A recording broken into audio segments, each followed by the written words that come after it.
اللہ رب العالمین قرآن مقدس میں ارشاد فرماتا ہے شہر رمضان الذی انزل فیہ القرآن ھدی للناس وبینات من الہدی والفرقان ومن شہد منکم الشہر فلیصمہ۔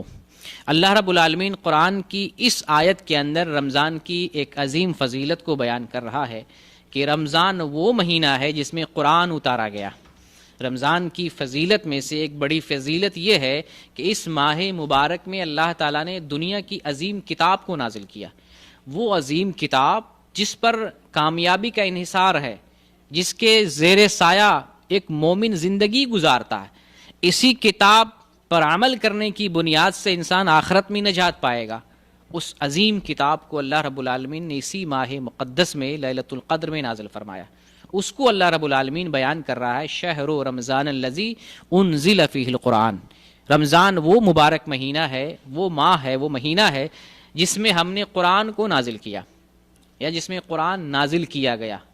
تو اللہ رب العالمین خصوصیت کے ساتھ رمضان کی فضیلت کو بیان کر رہا ہے کہ رمضان کوئی عام مہینہ نہیں ہے، یہ وہ مہینہ ہے جس میں ہم نے نجات والی، ہدایت والی، رحمت والی، برکت والی، جنت میں لے جانے والی، شفاعت والی کتاب کو نازل کیا، جو کتاب بہت عظیم ہے، جس کتاب کو پڑھ کے ہم ایمان والے ہوتے ہیں، جس کتاب پر ایمان لا کر ہم صاحب ایمان ہوتے ہیں، جس کتاب پر عمل کر کے ہم نیک آدمی اور ولی بنتے ہیں، اور جس کتاب پر عمل کر کے آخرت میں ہم فوز و فلاح سے ہم کنار ہوں گے، اس کتاب کو اللہ رب العالمین نے رمضان میں نازل کیا۔ تو رمضان کی فضیلت میں سے ایک عظیم فضیلت یہ ہے کہ اللہ رب العالمین نے اس ماہ کو منتخب کیا قرآن کے نزول کے لیے۔ اللہ تعالیٰ نے اس ماہ میں قرآن کو نازل کیا، اور آگے اللہ رب العالمین اس کتاب کی خصوصیت بیان کر رہا ہے ھدی للناس۔ جس کتاب کو اللہ تعالیٰ نے رمضان میں نازل کیا، اب اس کتاب کی فضیلت بیان کر رہا ہے، اس کتاب کی خصوصیت اللہ تعالیٰ بیان کر رہا ہے۔ یہ لوگوں کی ہدایت کا ذریعہ ہے، یہ وہ کتاب ہے جو رمضان میں ہم نازل کیے ہیں، انسانیت کی رہنمائی کے لیے ہے، انسانیت کی رہبری کے لیے ہے، لوگوں کی ہدایت کے واسطے ہم نے نازل کیا ھدی للناس۔ اس پر لوگوں کی ہدایت موقوف ہے۔ جو اس کتاب کے پاس آئے گا، جو اس کتاب سے اٹیچ ہوگا، جو اس پر ایمان لائے گا، جو اس کتاب پر کو عملی جامہ پہنائے گا، وہی ہدایت یافتہ ہے، اور جو اس کتاب کو ترک کر دے گا، چھوڑ دے گا، وہ ناکام ہوگا، نامراد ہو جائے گا۔ تو اللہ رب العالمین نے قرآن کو رمضان میں نازل کیا، اور یہ قرآن وہ کتاب ہے جو لوگوں کی ہدایت کا ذریعہ ہے، وہ بینات من الہدی والفرقان، اور اس کتاب کے اندر بینات من الہدی ہدایت کی نشانیاں ہیں، اور فرقان کی نشانیاں، فرقان حق اور باطل میں تمیز کرنے والی نشانیاں۔ حق اور باطل کے اندر اگر آپ تمیز کرنا چاہتے ہیں، قرآن پڑھیں۔ قرآن پڑھے بغیر، قرآن سمجھے بغیر حق نہیں جان سکتے۔ حق کی معرفت، حق کی اگر جانکاری آپ کو چاہیے تو کتاب اللہ کو پڑھنا پڑے گا، کتاب اللہ کو اپنا معیار بنانا پڑے گا۔ کتاب اللہ ایک دستور ہے، اس کتاب کے ذریعے ہم سمجھ پائیں گے حق کیا ہے، ناحق کیا ہے۔ تو غفلت میں وہ لوگ پڑے ہوئے ہیں جو کتاب اللہ کو نہیں مانتے، یا کتاب اللہ کو نہیں پڑھتے، یا کتاب اللہ کو نہیں سمجھتے ہیں۔ ہم مسلمان ہو کر بھی اگر قرآن نہیں پڑھتے ہیں، نہیں سمجھتے ہیں، تو ہم بھی غفلت میں ہیں۔ ہم پھر حق اور باطل میں تمیز کرنے کی صلاحیت نہیں پیدا کر سکیں گے۔ قرآن کے ذریعے انسان کے اندر حق اور باطل کے اندر تمیز کرنے کی صلاحیت پیدا ہوتی ہے۔ مسلمانوں میں جو لوگ گمراہ ہیں وہ اس وجہ سے ہیں کہ قرآن کو نہیں سمجھتے ہیں۔ قرآن ان کے گھروں میں ہے، طاقوں کی زینت بنا ہوا ہے، جزدان میں لپٹا ہوا ہے، رکھا ہوا ہے، لیکن قرآن کو سمجھنے کی کوشش نہیں کرتے۔ دنیا کی ساری چیزیں سمجھتے ہیں، سارے علوم سیکھتے ہیں، ہر مشکل سے مشکل فن سیکھتے ہیں، روزی کمانے کے لیے ایک سے ایک پیشہ اختیار کرتے ہیں، ہنر سیکھ لیتے ہیں، سمجھ لیتے ہیں، جان لیتے ہیں، اور دنیا کا بڑا سے بڑا پیشہ اختیار کر لیتے ہیں۔ لیکن جو قرآن ہمارے گھر میں ہے، 2 پیس ہے، 3 پیس ہے، ہر کسی کے پاس ہے، ہر روم میں رکھا ہوا ہے، اور مسجدوں میں، گھروں میں، لائبریریوں میں، مدرسوں میں بڑی تعداد میں ہے، لیکن امت کا ایک بڑا طبقہ اس قرآن کو سمجھنے سے قاصر ہے۔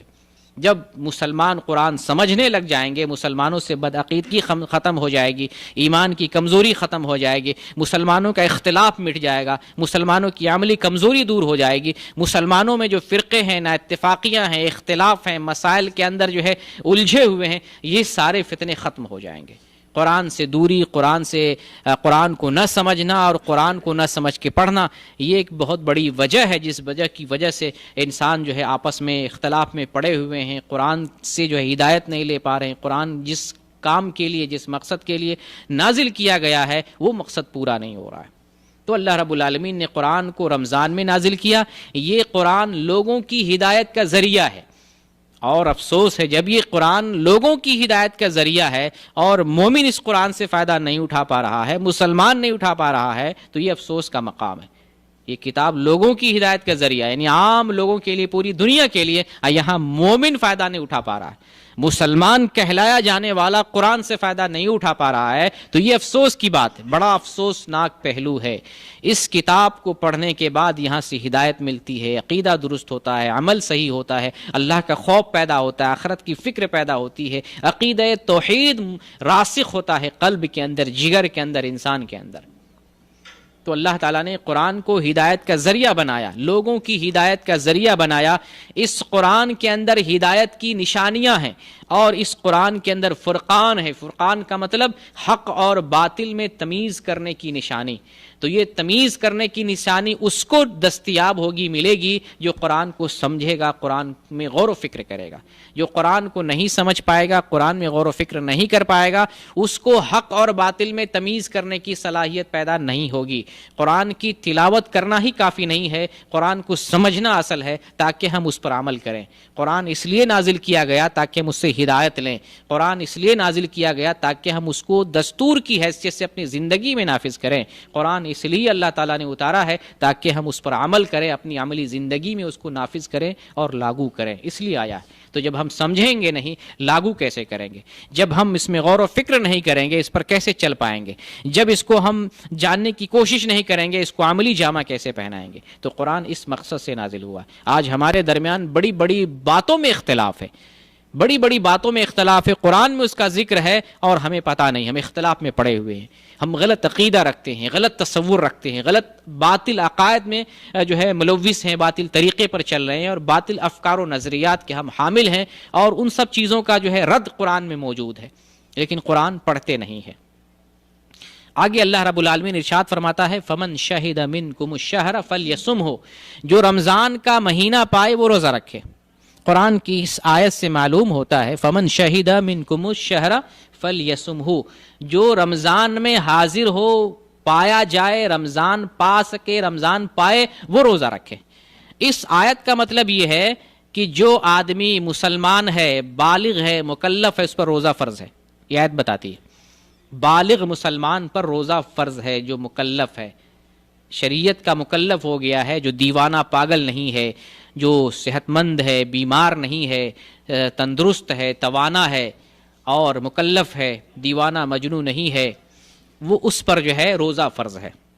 قرآن کی یہ آیت ہمیں بتاتی۔